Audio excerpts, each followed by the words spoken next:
Hey everybody. Had to heat up my cider. Ooh, that hot. That is quite toasty.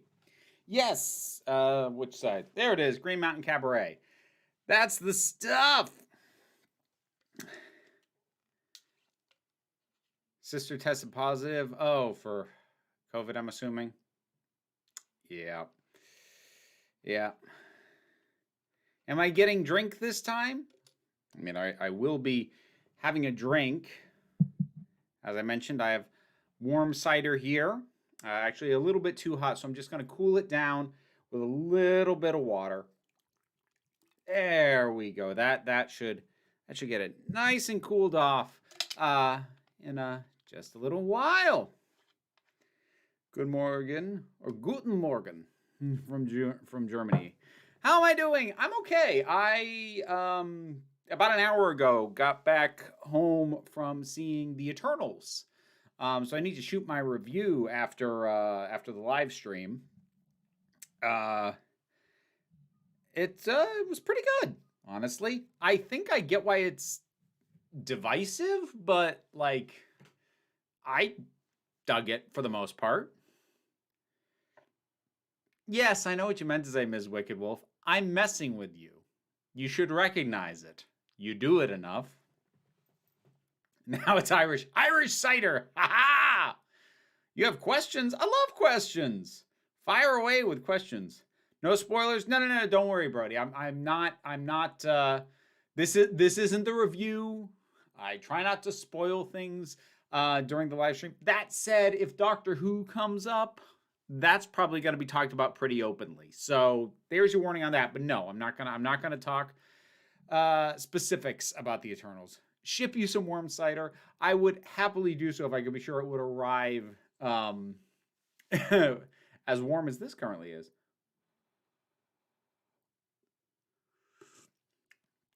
Did I hear about the Star Trek kerfuffle? I don't think so. We'll see. How can I say Flex has weak villains when Evil Dan is the best we've had in decades? Like, look, here's the thing, especially with someone like Swarm. I get that the performance is pretty well done. I have no investment in these people, and the thing is not going out of its way to get me invested in them beyond just the vague idea that, oh, they're dangerous. Yeah, so's friggin' everybody else in these things.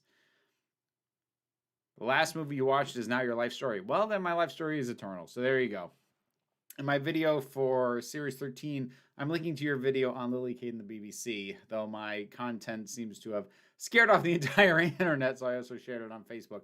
Like, realize YouTube, especially at this point, is not newcomer friendly. I'm not going to say it's impossible to break in, because I've seen people come around, and completely surpass me in terms of subscriber numbers, but it's hard. The algorithm and the way it's built does not favor up-and-comers by and large. So is there a specific criteria for Tough Like a Girl? Yes. So for folks who don't know, that's the podcast I do with my partner Liz. So the remit for Tough Like a Girl is that it either has to have a female protagonist, meaning the main character, or if it is dealing with a team, that team needs to be more than 50% female, or female identifying, because, like, obviously I'm not going to get friggin' stupid about it. Like, must be biological and born female. No. But female identifying for either the main character, or if it's a team, at least half of that team. So that's the remit, and outside of that, there isn't a lot of structure. Any genre is up for grabs. Ooh, Captain Omni. This is my chance to point out that if you drop me a super chat, that is the one thing, aside from being in the Discord, which is a Patreon perk, that guarantees I will read your comment and or question. I do try and keep up with the chat, but I make no promises. So this is the one guarantee, and plus, you get a heart from me, because I appreciate it very, very much. Captain Omni, thank you so much Thoughts on the fact metal is the fastest growing music genre? Huh. Was not aware of that. I'm actually very pleased with that. Metalhead for life. See, the thing is, like, I'm so detached from the music scene. Like, I I don't remember the last time I like found a new song that I liked, like in the wild. So I don't know, man. My relationship with music is weird. I don't even know what counts as being in and popular anymore. So, like for instance, I watch Todd in the Shadows on YouTube, and every now, like I swear, every time he does a song, like a pop song, that 90% of the time I'm like, I've never heard this song before. I mean, so that's just kind of where I'm at. Michael Anderson Doyle, you'll get a heart. Thank you for the YouTube membership. Much appreciated. Hope you enjoy the perks. Does it have to be for kids? Absolutely not. Now, due to our own backgrounds, a fair amount of the stuff that we look at is for kids because Liz being a school librarian, a lot of the stuff that she brings, and like being on committees for this kind of thing, a lot of the stuff she brings is aimed at middle grade, and that's sort of where her background is more. I tend to bring a bit more of the action-y comic book superhero kind of stuff to the table, but like it's all up for grabs. Hell, if you really wanted, you could float us an idea for a book of 18 plus. Like we did the first volume of Alias, which is definitely not something that would be okay for a kid to read. So no, anything that we review on there does not have to be family friendly. I'm glad you like the nails. I've got 4 of them I need to redo. I've gotten lax on that. Yes, Dharma, I know. You use the same profile picture in most places, so I did catch that. Thoughts on the revelation in Once Upon Time that Swarm and Azure are apparently not the main antagonists in the Flux. Aren't they? Who is? Like, here's the thing. We got introduced to that woman in the garden, which I didn't talk about in my review. But the only reason I didn't is because I don't know what there is to say about her unless you're going to be the speculative type who's trying to figure out who she really is, and I'm not that kind of person.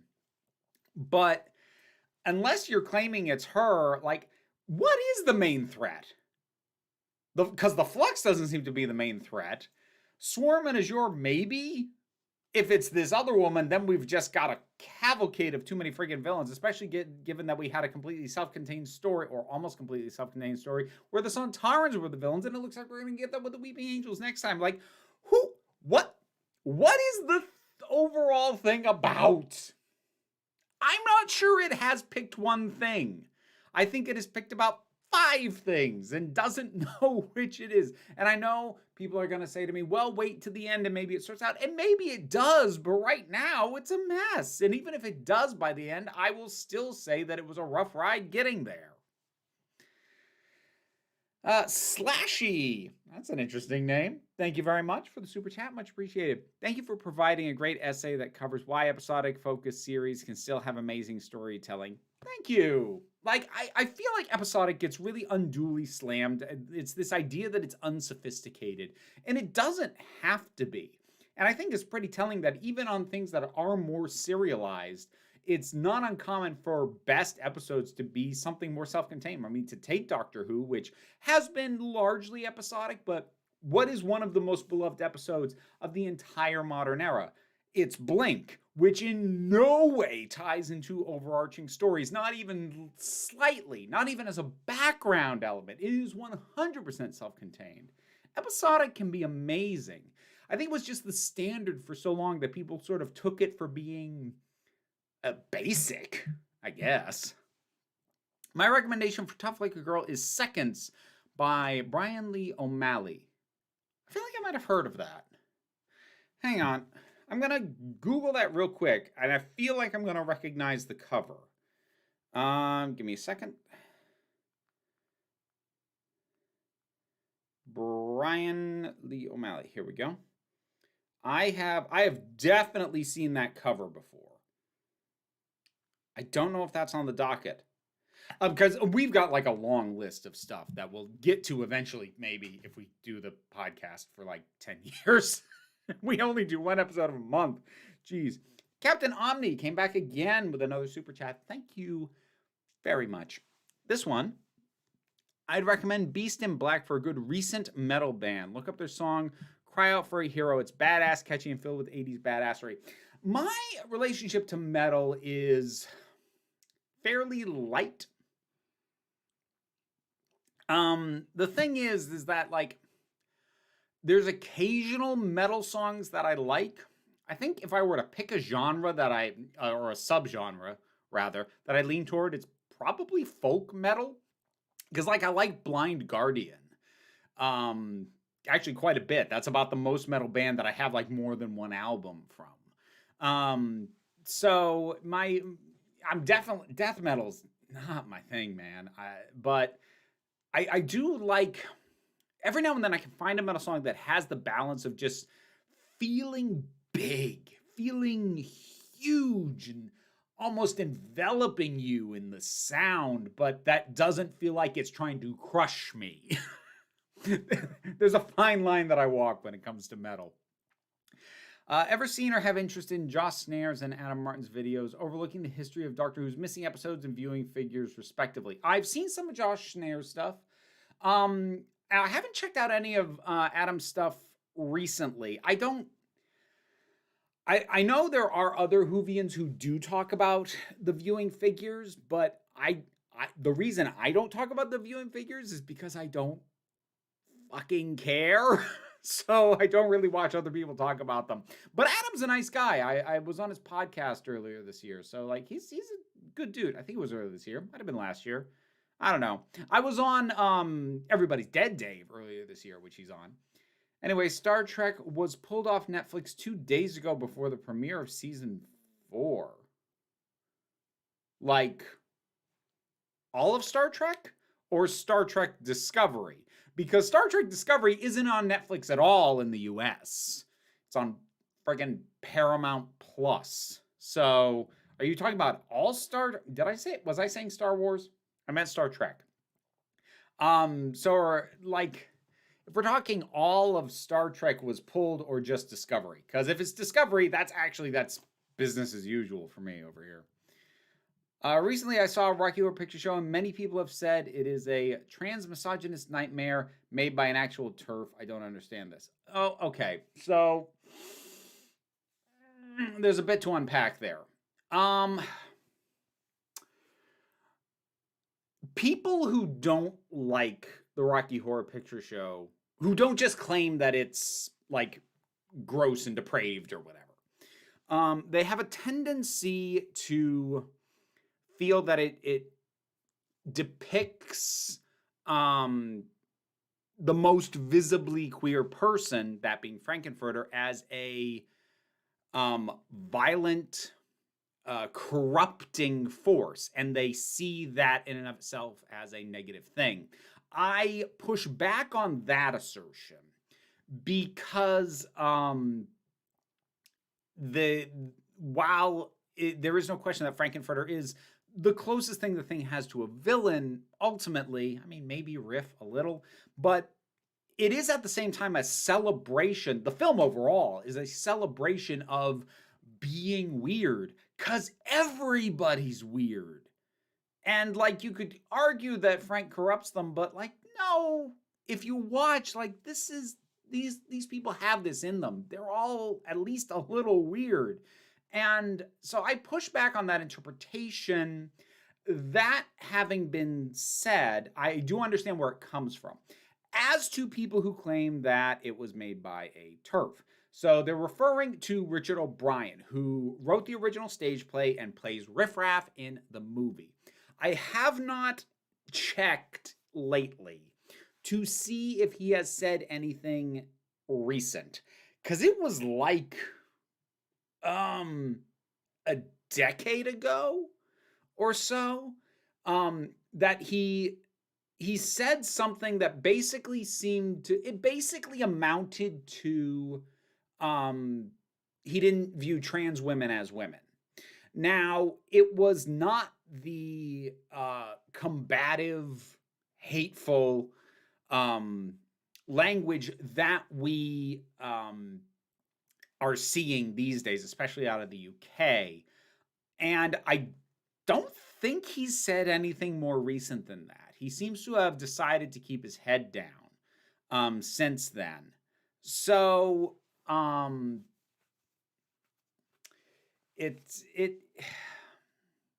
one of those cases where I'm not gonna say that definitively he isn't a turf of some stripe, but I am going to say that it's been so long since he said anything like it, and especially given how stirred up the discourse is right now in the UK, the fact that he isn't jumping on the train publicly, to me says he at the very least is not militant about it.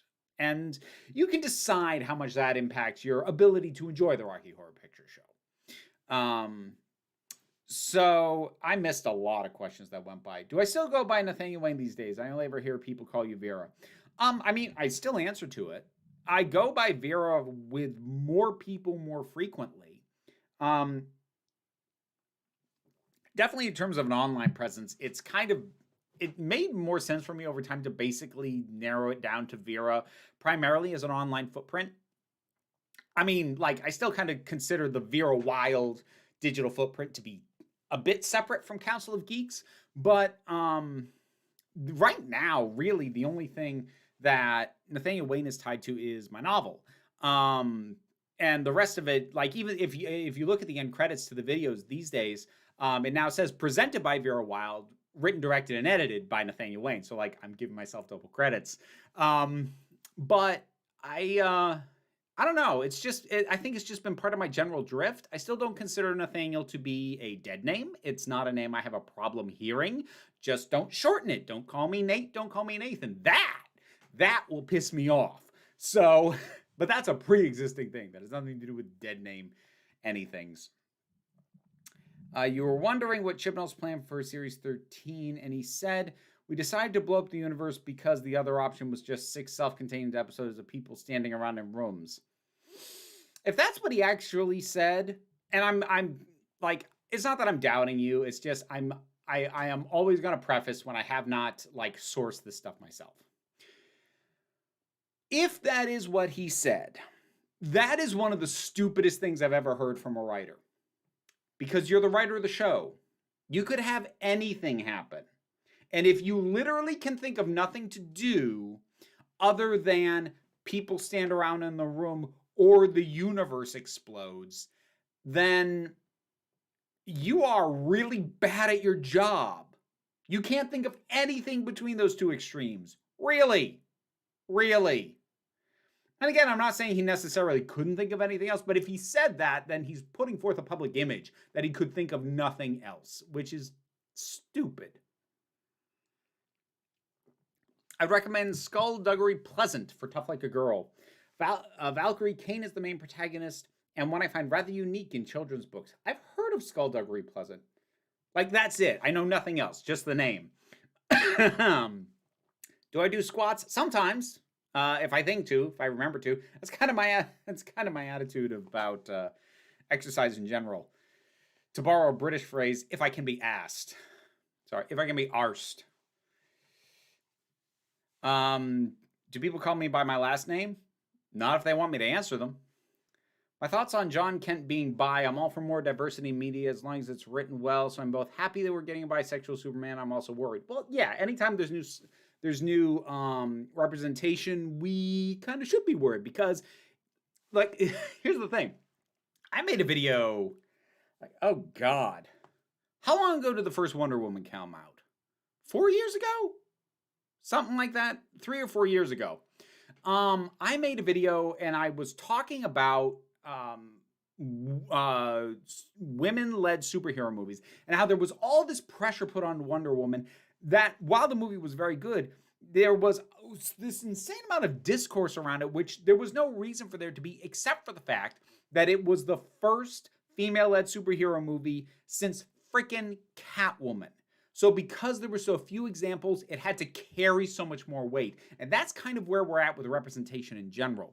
Until representation is so common as to be unremarkable, every time there is new representation, we can't help but get nervous because if it fails, then that means a higher percentage of failure just because there's so few other things to pad the numbers with. Yeah. I assume you've heard about the boss of the BBC said the LGBT employees who brought up concerns regarding that article. If they said something specific about them, no, I haven't. I know the BBC stopped working with the Stonewall initiative on the basis that they have to remain neutral, which means they are obligated to provide alternate viewpoints on the trans issue. It's worth noting that they do not consider the rights of gay people to be a matter for debate. They consider that settled and not something that they have to take a neutral stance on. But they do trans rights. It's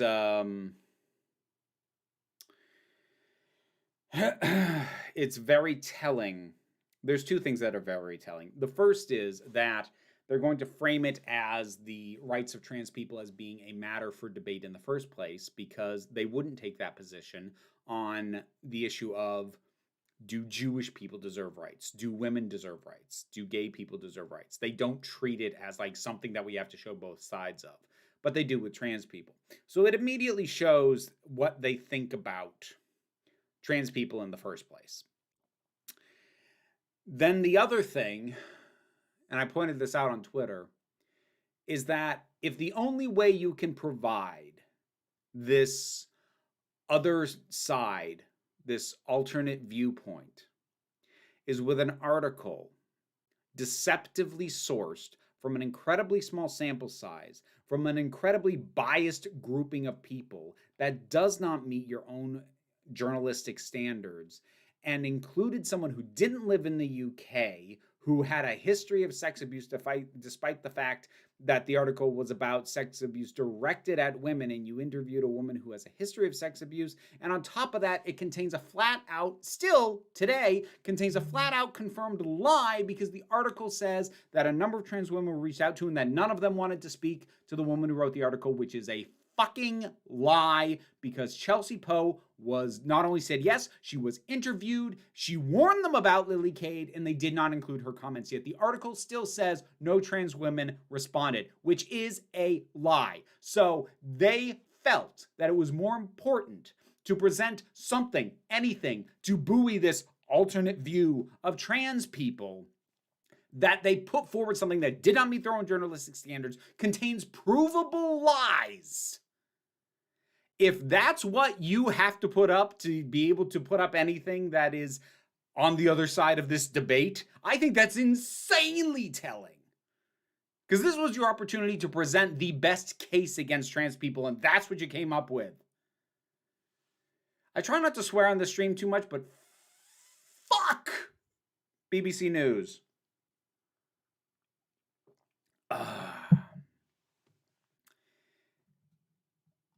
Apparently, Halle Berry should get her chance to do another Catwoman. I think directing or something. And I'm like, yeah, why not? Plus, I like the Catwoman movie. I did have to, not like front to back, but I did have to rewatch parts of Catwoman last month. And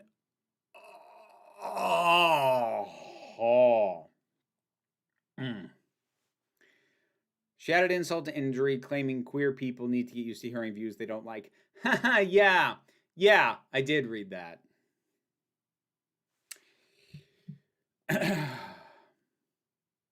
Yeah, I did.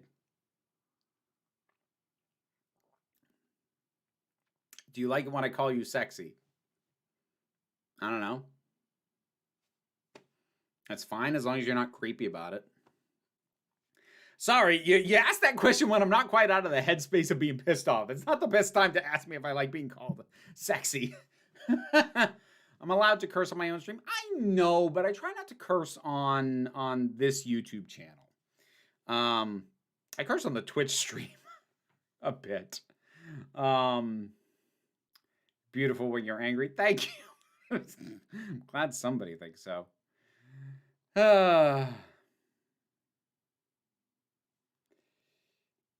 So, let's see.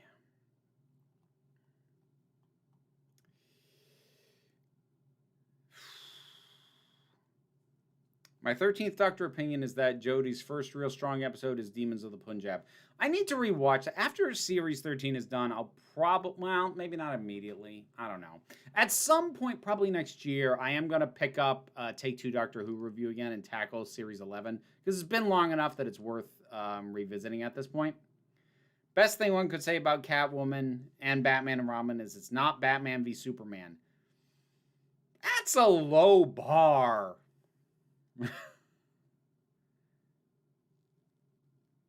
How shit is WB Batwoman? I have no idea. I haven't watched it. I'm currently working on my first superhero story. If you want to hear it, I'm willing to share. I mean, I would like to say yes, but realistically, if you send it to me, I'm never going to get to it. Like, I'm never caught up on my own stuff. And I would like to be the kind of supportive person who's like, yeah, sure, send me your stuff. I'll tell you what I think. But like, I realistically, I can't. I'm just never going to get to it.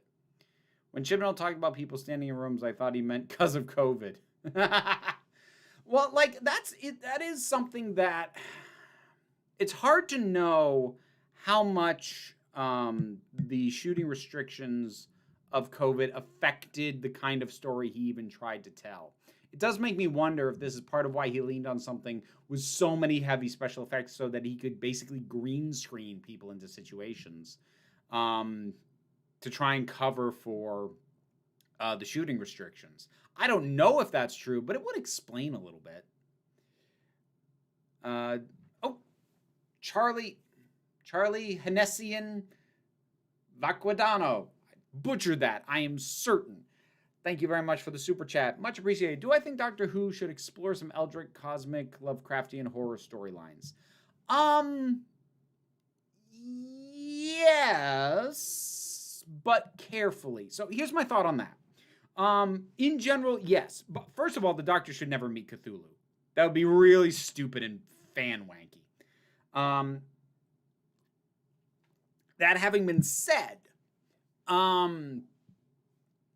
I think the aspect of Lovecraftian horror I would like to see come up is I would like, don't overdo this, but I would like the Doctor to not know what it was they just encountered. I would like that to happen more often. Because I think about something like Impossible Planet and the Satan Pit, where at the end of it,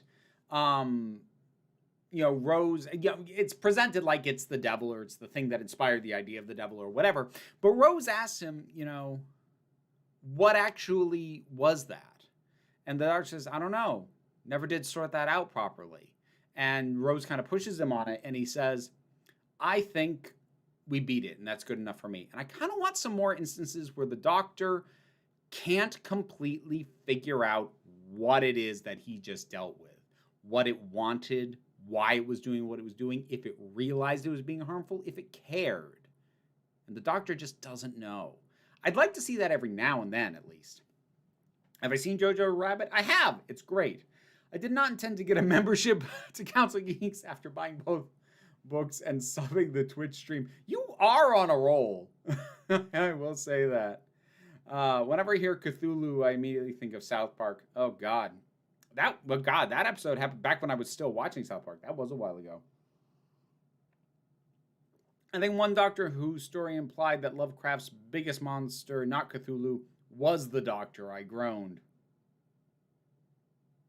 Dear God, no. Or like in Midnight. Yes! Yes, Gozer. God, like, seriously. Midnight is very Lovecraftian. Not in the sense of like big tentacled squid monsters that people tend to think Lovecraft is about, but in terms of we don't know what, we don't know why, we don't know anything, we just know something messed up happened. Midnight's really Lovecraftian in terms of tone and mood. Yeah. More, please. In your Squid Game review, you noted how significant it was that none of the billionaire spectators were women. You singled out women specifically, but didn't elaborate. Explain. Well, that just has to do with the fact that the richest woman in the world barely cracks the 50 wealthiest people on the planet. So if you're going to criticize capitalism, it makes a hell of a lot of sense for it to be all dudes. I was not implying that women are somehow better than men and incapable of that kind of wickedness. But if Squid Game is an indictment of capitalism, which it is, then yeah, you should probably target the people who are actually at the top of the freaking pyramid, as opposed to pretending that the 1% is more diverse than it actually is. You saw. I'm not sure I'm gonna read that comment out loud, Ms. Wicked Wolf. I'm debating whether or not I'm gonna read that comment out loud. Funniest moment in Catwoman is when Frances Conroy said her research into Catwoman myth got her fired because male academia. Yeah, that was. Catwoman is this weird, bizarre mix of contempt for the source material, no idea how to shoot anything, and really misplaced and badly executed attempts at girl power. Like, it's a trip, that movie. After watching Catwoman, watch Swordfish with Halle Berry to get the bad taste out of your mouth. See, I'm not sure if I'd agree with that. Now, okay, so JB, I don't know if the problem is you or my brain, because the first thing my brain went to is like, yeah, the scene where she's topless, that'll take the curse off it. I don't know if that's what you were implying, or if my brain was just being a horny jerk. So I actually went to visit my mom on her birthday. She's also an English teacher, and when I brought up H.P. Lovecraft, she asked who. Not kidding. Huh. I guess my first question is, what grade level is she an English teacher? And also, like, it's not uncommon for, unless they specialize, it's not uncommon for English teachers to not focus on genre fiction, horror, sci-fi, fantasy. Like, things like Tolkien get a pass. That's about it, though. Hi, I just wanted to say thank you for making my daughter happy as always. She's a DS child who is very specific about what she likes and watches. Thank you for all your work. Oh, thank you, Natasha. Thank you very much. I appreciate that. Catwoman's better than Suicide Squad. I would say they're equally bad in different ways, personally. What are my favorite crossovers, either in comics, TV, or movies? Can I be honest? I'm not a big fan of crossovers. They tend to just be, forgive the term, fan wank. Like, they read like fanfic most of the time, and I don't know. I'm having a hard time thinking of a crossover that was good, other than ones that are like jokes. Like the Batman Brave and the Bold and Scooby-Doo. Like, that was fun because it didn't take itself seriously. Part of the thing with crossovers is somebody's entire thing is going to take a hit. Because more often than not, you're mashing together two things that don't naturally fit together, whether it be because of logistics or tone or style or whatever. So something is going to be morphed to better fit the tone of the other thing. And it's just a question of which one gets the shaft, really. Just was wondering if you heard of a podcast called Less is Morgue. Well, I love the name.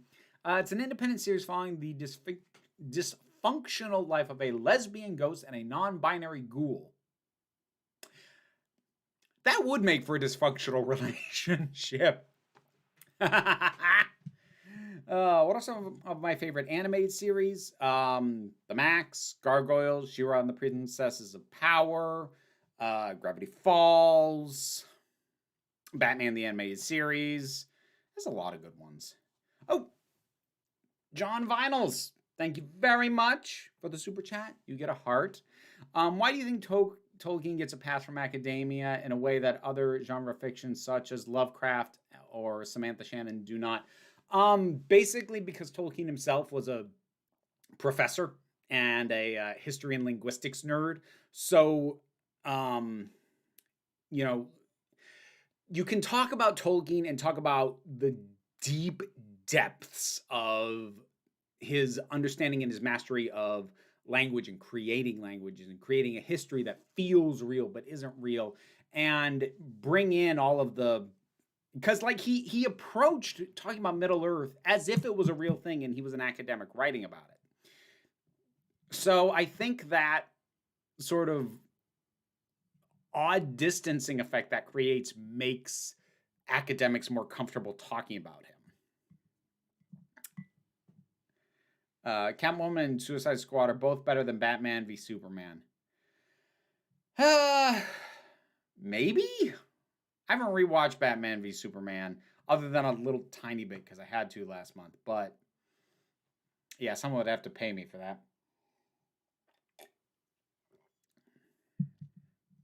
Does this past Doctor Who episode count as the fugitive doctor having a feature role, or is she still relegated to support in your book? Until she's in a story where she's the only doctor that appears in it, she is a background feature. She is a support character. It's not about her. I'm happy to see more of her. But no, this does nothing to change my opinion of that. I'm not the only one who remembers the Max. Dance's Happy Dance. Okay, the Max animated TV show is one of my favorite complete pieces of television. I love it. I actually think it's a little bit better than the comic because some of the specific things that are in the comic actually work better in motion than they did on the static page, particularly when it came to contrasting the real world with the Outback. So, like, there's a part in the comics where, like, the Max is running through the street and it flashes, that he's running on the street and then he's running in the plains and then he's back on the street. Now, in the comic, it's just panels changing. In animation, his run cycle continues unbroken, but the background changes around him and it communicates that idea so much more cleanly. And that's just like the easy example off the top of my head. The voice work is perfect in that. Oh my God, the guy who does Mr. Gone, holy crap! Oh, Barry Stinson, I think was his name. He passed away, unfortunately. He's one of those voice actors who, like, people didn't know that much about him because he was very private, but he was really good. Thoughts on Alan Moore as a writer? I haven't read anything I think more recent than like mid 2000s from him, but I would say Alan Moore is a very thoughtful writer. He is not careless. He does what he does on purpose. Whether or not it works is the matter that's up for debate. But Alan Moore is one of those writers who always interesting at the very least. The Oncoming Storm, thank you very much for the super chat. I appreciate it greatly. I am halfway through the VNAs, and I've noticed the flux seems to be borrow ideas from both the VNAs and EDAs, like the anchoring of the thread. You're gonna have to, you don't have to do another super chat to do this, but you're gonna have to let me know what VNAs and EDAs are. I bring this up from time to time. I'm absolute garbage with acronyms and abbreviations for things like that. You have to tell me what they are, because unless it's something that like I truly know, like I truly know what it is, like I'm not gonna know what you're referring to. It's why I don't use them very much myself. Sunday was National Pickle Day. Every day's Pickle Day for me. Do I mind if I do a painting of you? Do I mind? No! I need more fan art in my life. Please. Please. Go forth. Go nuts. I would love more people to draw me or paint me. Good grief. Or whatever. In any style. However you want to do it. Not safe for work. Furry. I don't care. Go nuts. Gotta say, I'm kind of glad it's not just Yaz and the Doctor in the series. From what I've seen of their interaction, I don't care for it that much. It is oddly combative, but like the thing is, what I'm going to say is I would like to see that combativeness confronted, but I'm not sure there's going to be the time because of everything going on in the other characters. So I'm still on the other side of that opinion. Would you consider doing an updated version of your 100 Doctor Who episodes to save forever? Maybe? I don't know if it would change enough to warrant a redo. That's the thing about revisiting lists specifically. How much of it would actually change? versus the last time I did it. And if the answer ultimately is not a lot, I might just leave it. I've started listening to your Farscape podcast. I'm enjoying quite a bit. Oh, that's great. That other Ted. I'm glad you're liking it. I have a lot of fun with that. We're winding down. We're in the 4th season. That's a fun show.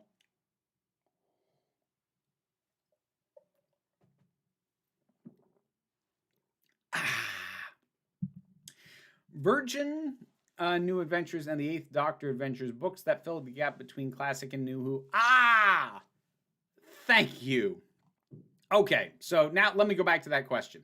So, is borrowing from both those, like the anchoring of the thread? Okay, that doesn't surprise me too much, and I don't think that's necessarily an indictment of Chibnall because, heck, Human Nature and the Family of Blood is an actual adaptation of a novel that existed. I forget from what series it was. So, I don't have a problem with that stuff being borrowed or repurposed, especially considering that, most fans haven't read that and haven't been exposed to it.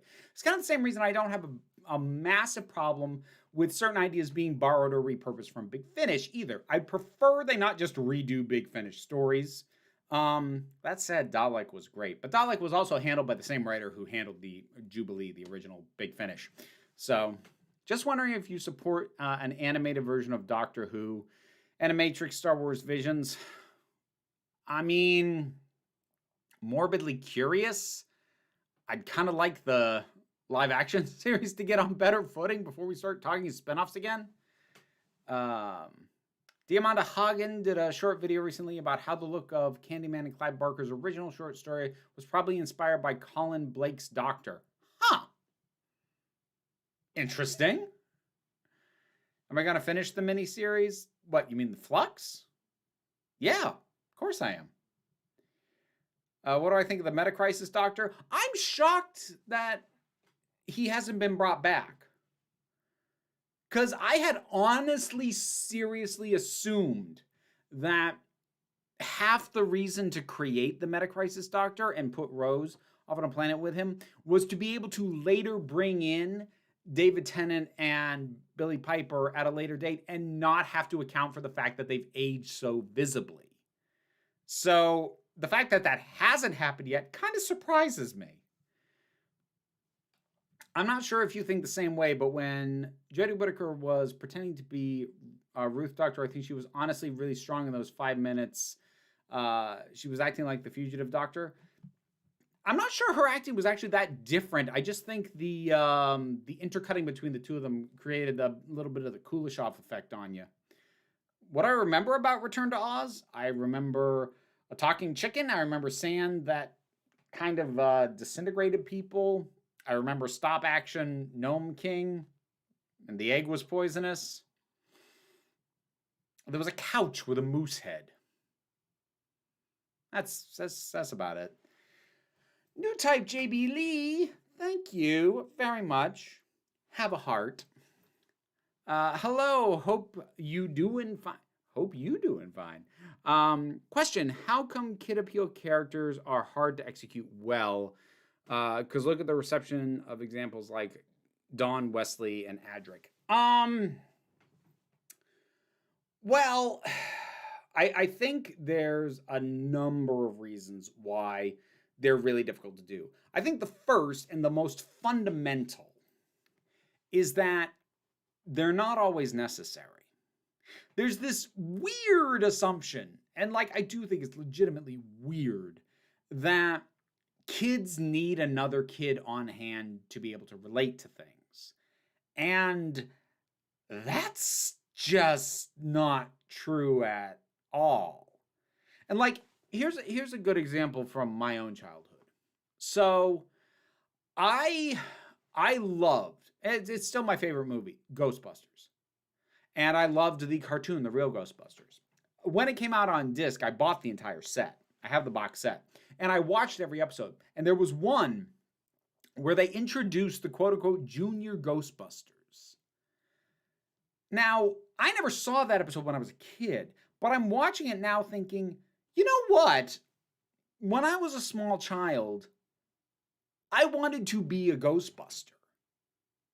I didn't want to, I mean, like them. I didn't want to be an annoying little tag along with the Ghostbusters. And like, people point to things like Robin, but Robin and, you know, being a way for kids to relate to Batman is the exception, not the rule, because the vast majority of the time, this stuff just doesn't work. And it super doesn't work when you introduce it after the thing has gone on for who knows how long with an absence of children. So to introduce characters like Adric, like Dawn, in a show that has not needed somebody that young for younger audiences to relate to, it never, ever works. I mean, Robin came around pretty quickly. Batman was solo for a very short period of time, and it really was just a different time. That was long enough ago that I don't think you can even really count that in the metric anymore. So I think the reason is that 9 times out of 10, they don't need to be there to appeal to kids. And it always feels condescending and talk down. It's like it's talking down to kids. You wouldn't care about this if we didn't have this little snot here. Like, screw you, I would too. Would you like it if RTD created a new Doctor Who spinoff when he becomes the showrunner? No! Enough with the spinoff. Why? Why do people think or want spinoffs when he comes back? Why? I don't understand. Torchwood had one good season, but was not very good. Sarah Jane Adventures was fine, but I didn't care about it. It was aimed at a demographic that I was not part of at all. That worked just fine because that was designed as a whole to appeal to kids and had younger people in it from the start. So in terms of the conversation I was having earlier. But why are people like... It's not you. I've seen a ton of people either suggest or ask, like, should he or he should bring in spinoffs again. Like, how about we just find out what the show's going to be? You know what's great about Doctor Who? It's insanely malleable and can be reshaped by the nature of regeneration and things like that. So, what? No!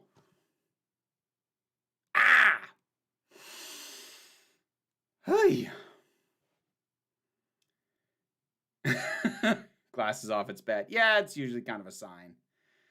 So far from what I've seen of Yaz, any arc she'd have would be a retread of stuff done better with Rose and Clara. Yes, I said Clara. Yeah, kind of. I mean, they were kind of doing she was trying to behave more like the Doctor thing, but they like... I feel like Chibnall has not committed to any possible arc that he's set up for anybody. Discord. Thank you, Carowin. Yes. So I'm going to check the Discord real quick because this is your reminder that the Council of Geeks Discord is a thing. It is a Patreon exclusive perk. And there is a channel on there to guarantee that your question or thought will be addressed without having to do super chat. So let me just jump over there real quick. Trying to avoid spoilers and indulging in hypotheticals, as I know it's not your thing. Good call. So for me, this was the first of the 3 that really reminded me. Okay, talking about the new Doctor Who episode. First of the 3 that really reminded me it was made during the pandemic, especially after episode 2, which looked great. I think it was the fact that the Doctor was so expositional, plus some of the effects work. Thoughts? Yeah, I kind of brought this up in the chat, that I think I would not be surprised to learn that part of the reason this story is written the way it is, and definitely the way it's shot the way it is, had to do with the COVID restrictions. Again, I don't know that for a fact, and I'm not going to give it a pass for that until I know that's what happened. And even then, I'm only going to give so much of a pass because, you know, right around the problem better. But yeah, no, I wouldn't be surprised. Next up, with the funding done, what are you going to look at for the new corsets for the shows? What goes into the thought process for items used for shows or ideas for video topic for the other channel? Okay, so we got a few things here. So I ran a GoFundMe to be able to sponsor some new corsets because I outgrew a lot of mine and some others, frankly, just busted. So in terms of what I'm looking for, I'm going to be focusing on black corsets because that's what gave out. Some of my other corsets do still fit, but they were things bought for very specific looks. Like I still have an ivory corset for like a bride look. I still have my green corset that still fits for Poison Ivy. My red corset for Wonder Woman, that still fits. But those aren't as all-purpose. A black corset can go with almost anything. It's super useful, and I wear it way more than anything else, which was why it was the one that wore out. And the main thing with buying corsets is to get flat steel boning. Never get plastic, and do not settle for spiral steel, because there's lots of cheap ass corsets, especially on Amazon, that'll say steel boned, but if you look into it, it's spiral steel, which is slightly better than plastic, but not much. Flat steel boning, that's what you want. Really get the job done. I'll probably be going to Corset Story. They do good stuff, and they usually have sales, so I'll probably be able to get more than one. What goes into the thought process for items used for shows? I think that was referring to burlesque shows, so that's kind of like, it depends on what the number calls for. Because I usually have a strong theme that I'm working with, or I try to. Or an idea for a video topic for the other channel. Okay, so talking about the Vera Wild channel, it's basically something that I don't have a way to shoehorn a geek angle on, so it doesn't fit the Council of Geeks, and usually just something that has been on my mind to talk about. Sometimes it's something that happened recently, sometimes it's something I've been meaning to get to for a while. I wish I was getting videos out on that channel more regularly, but, you know, life. Couple more. Hey there, and yeah, it's true, being a small YouTuber is so hard. It's so hard to get somewhere on YouTube these days, and my videos just tend to fluctuate wildly. It's annoying.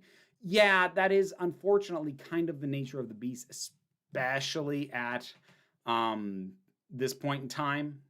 Because I've mentioned this before. There was a time when YouTube was buoying smaller channels to meteoric rises. But the reason they did that was to build up the big stars of YouTube. They have them now. And they have way less investment in building up new stars because they already have huge names and huge stars on the platform. They aren't necessarily looking to build new ones. So the algorithm favors people who already have an established base. And I mean, like me, I still qualify as a small YouTuber. You have to hit 100,000 to qualify as a medium-sized YouTuber. The fact that I'm able to do this for my job is frankly astounding. One last one. Couldn't make it, just hoping you're having a good day. Oh, thank you. Yeah, it's not too bad. All right, I'm back in the chat now. Oh, there are new super chats. Here we go. Thank you very much. New type JB Lee. Speaking of kid appeal characters, how come Kitty Pryde worked well in the X-Men comics? She could have been annoying with being a genius, but it didn't. Well, I mean, part of it is to remember, at the time she was introduced, most of the X-Men characters were only a few years outside of being teenagers themselves. So she wasn't that much younger than the rest of them. I mean, like, Wolverine was of indeterminate age. But you need to remember that team started out as basically a teenage team. And so by the time Kitty Pryde joined, they were early 20s, maybe. She wasn't that much younger. Plus, the whole thing with Professor X running a school meant you were getting a regular influx of young characters, which kept it feeling like a natural thing to happen, as opposed to, hey, we crowbarred a kid in. No business for a kid to be here, but we put one in anyways. No, it felt like a natural extension. John Vinyls did another super chat. You get a heart, my friend. Saw Lindsay Ellis's Love Never Dies essay in October, and now I'm imagining a version of Phantom of the Opera where Raoul is a trans woman while Daroga is a trans man. Boy, that's kind of a deep cut. It's like you're pulling in from one of her other she's done like, I think she's up to 3 videos related to Phantom of the Opera now. What would your opinion be if Chibnall overexplains and or tries an origin story of the Weeping Angels, Maury being specified as quantum locked? I will not be surprised. I will be annoyed. I think I'm kind of expecting that at this point. So, like, at this point, to truly annoy me, Chibnall would have to do something that I wouldn't think he might do. And I think he might do that. While I don't want to see it, like, he's not going to blindside me with it if he does it. Do I think Doctor Who could work with multiple doctors, like 3 in a season, shaking up the format drastically by having every 3 episodes be a different story with a different doctor? No. No, I don't. It's not an uninteresting idea, but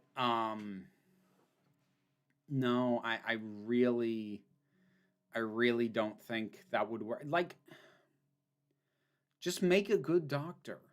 Just make a solid character.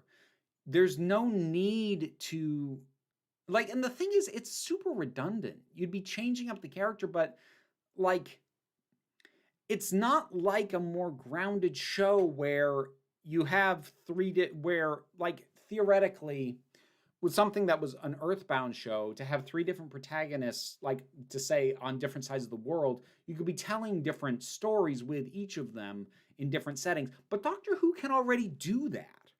The TARDIS can go anywhere in time and space. You can already set any episode, wherever, whenever you want, to tell whatever kind of story you want. Changing the Doctor doesn't add that much more other than dilute the characters, because you're going to get to know 3 versions of the Doctor less well than one version that you would hopefully, if it's well done, know really well. Would I rather be stuck in a room with Jar Jar Binks, Bartok, or Gurgi? None of the above. I would go for the nuclear option at that point. Can I ask, has anyone else experienced what I'm calling Marvel fatigue, like the amount of shows and Marvel content? Funny you bring that up. Excuse me. That's the next video I'm shooting, is talking about Marvel fatigue. So tune in on Saturday. I only asked about the spinoffs because RTD said Doctor Who should be like a cinematic universe. So my new question is, do I think RDT will create new spinoffs? I think he wants to. I don't think the BBC would give him a slot to do so.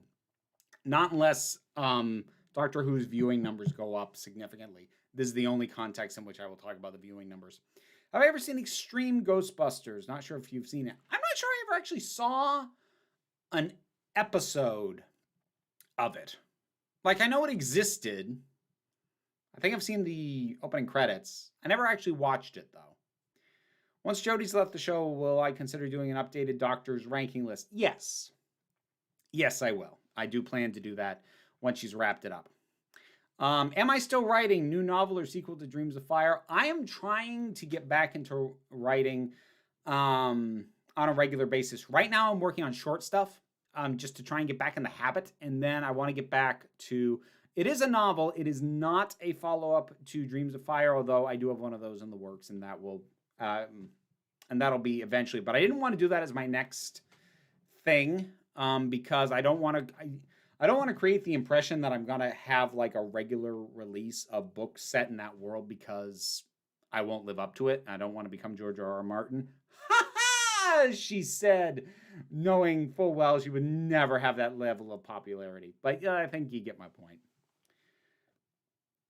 Also in episode 3, Bell said about Vinder, I wonder if he will look different, implying that they could change appearance, which sparked fan theory. She is the baby is the Doctor. Like, I'd heard that fan theory. I hadn't heard that as a component of it. Like, people just look different over time. That's a very common sentiment. Like, for people who haven't seen each other in a long time, I wonder if I'll recognize them. I wonder if they'll look different. That's a stretch. Again, I've heard the theory in general, which...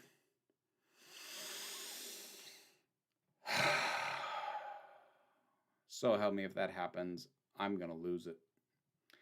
My favorite DC animated TV shows are Justice League and Unlimited, Young Justice and Legion of Superheroes. If you don't know the last one, highly recommended. I actually haven't seen either Young Justice or Legion of Superheroes. I haven't gotten around to them. Thoughts on Tintin? My experience with Tintin is very limited. Really, just the one episode of the show that I got commissioned to do a year ago? 2 years ago? Whenever that was. Have I seen Patrick McGowan's The Prisoner? I have. It's fucking weird, that thing. I'm watching this and Rescuers Down Under at the same time. That's a good movie. That's an underappreciated movie.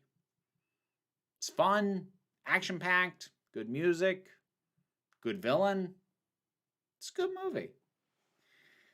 I hadn't checked the time. Gonna have to wrap it up soon because I do have stuff to do. I need to shoot my review for the for Eternals, and amongst other things. One of my favorite things about Flux are all the Evil Dan videos popping up on YouTube. He's good at this, and he wants his soup. I'm glad people are having fun with it. Do I not like the original Rescuers? Honestly, not especially. It's kind of boring. My fan theory is that since the Cyberium created the death particle inside a shot, and since it was inside the Doctor for a minute, that the life particle is growing inside her. Okay? I think you are expecting way too many of these things to come back and actually pay off. I will bet you money that we will not see the Cyber Time Lords. Definitely not in the Flux. I'd be surprised if we see them again at all. Do I think Doctor Who should hire more Big Finish writers? Maybe. All due respect to the man, not Nicholas Briggs. He runs Big Finish as a project, and the Doctor Who stuff there very, very, very well. I don't actually like the stuff he's written, though. So, all right. I see people are still asking questions. I got to stop. I got things to do. Thank you so much for tuning in, everybody. Thank you for coming. Thank you for listening to me ramble. Thank you for your questions, your support, your whatever. I'll be on Twitch tomorrow, 10:30 a.m. New game. Trying out Disco Elysium this time. Taking a rest off of Hades. I say that. Taking a rest off of streaming Hades. So tune in for that. And other than that, a new video on Saturday. And yeah, I guess that'll about wrap it up. Thanks everybody for sticking around, for listening.